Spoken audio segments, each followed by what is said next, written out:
everyone. How's the weather with you today? I wonder if it's cold outside. Do you think it's cold in today's story? Does it look like there might be some snow? Today's story is called Harry and the Snow King by Ian Whybrow and Adrian Reynolds. Let's find out what happens. Oh, here's Harry. Looks like he's dressed for some cold weather. This might be the Snow King. Let's find out. When the snow came, you had to look for it, but Harry had waited long enough, so he went out with his spoon and his plate. He put out his tongue and he caught a flake, a snowflake. It was just right. There was some in the corner by the woodpile, and there was a good bit by the hen house.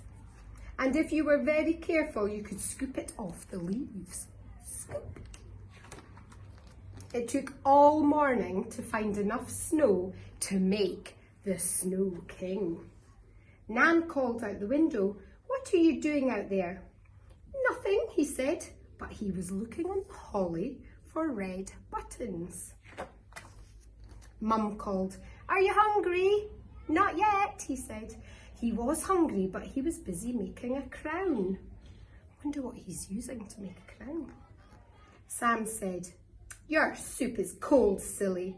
"I'm coming," he said, and he brought the Snow King to show them. Is he hiding behind his back? They all bowed down to look. Sam said, "Don't bring him in, it's too warm inside." I wonder why she said that. And that was why Harry left the Snow King on the wall. He ate his soup and told about the Snow King. Sam said big snowmen were better and he was silly not to have waited. And that's why Harry threw his bread at Sam. Uh-oh, I don't think Mum and Nan's very happy. Nan took him to his room to settle down. Later, the Snow King was not on the wall. Wonder where he's gone. "You just give him back," Harry said to Sam. But Sam had been watching TV all the time. Where could he be?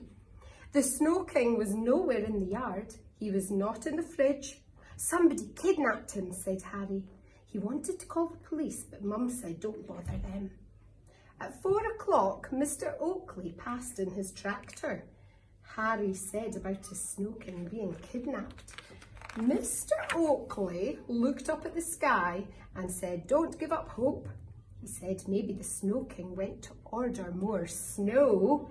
And the next morning, there were snow people all over the garden. At least 10. Wonderful. And it was white everywhere you looked.